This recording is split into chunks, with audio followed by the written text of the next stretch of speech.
Hey, this is Jared here from the Huntin Fool to introduce our Mapping Minute YouTube series, where we highlight features of our new 3D e-scouting mapping platform.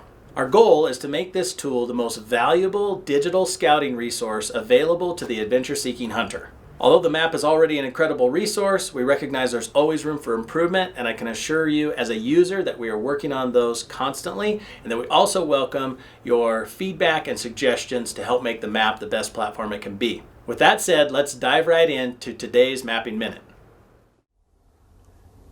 In today's Mapping Minute, we're going to take a look at the layer menu again, which you can access in the upper left-hand corner of the map. And then we're also going to look at the hunting data. So you can expand that menu by clicking on it, and you're going to get a list of the states that we provide. This is mostly controlled hunt boundaries and also GMUs or game management units boundaries. And specifically want to look at a couple of things here. We're going to look at Nevada first because it's a nice convenient state in that it only has one set of GMUs for all species. So when I turn on the Nevada GMUs, as you can see, it highlighted every hunting unit in the state of Nevada. This makes it easy for hunters to identify the unit that they're hunting regardless of the species.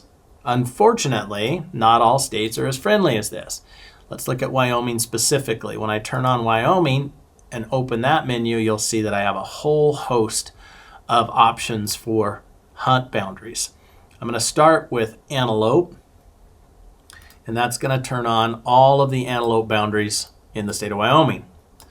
Now you'll notice that for Wyoming antelope, the stuff around Yellowstone National Park is all in the 80s.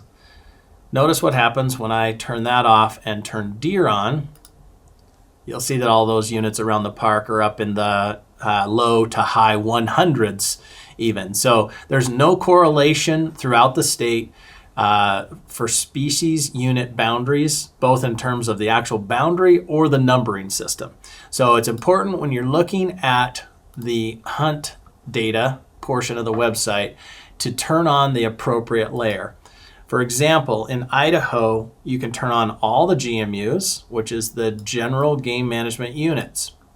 Or if you're an elk hunter, you could turn on the elk management zones. Idaho's broken into 28 different elk game management zones that are also comprised in most cases of more than one unit inside of the zone.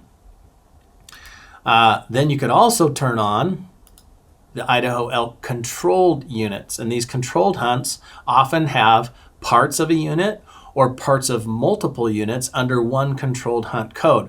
So what we've done, we've gone out and pulled this data from the states so that when you are trying to find a hunt that matches your expectations, you can make sure that you have the right layer on. So if you're looking for controlled elk hunts, you need to have controlled elk on and not the general GMUs. As always, if you have any questions on how to properly use the map or what specific layer you might need to turn on for the hunts that you're seeking, feel free to reach out to us. We love to help people understand how to use the map and become a proficient e-scouter with our mapping platform.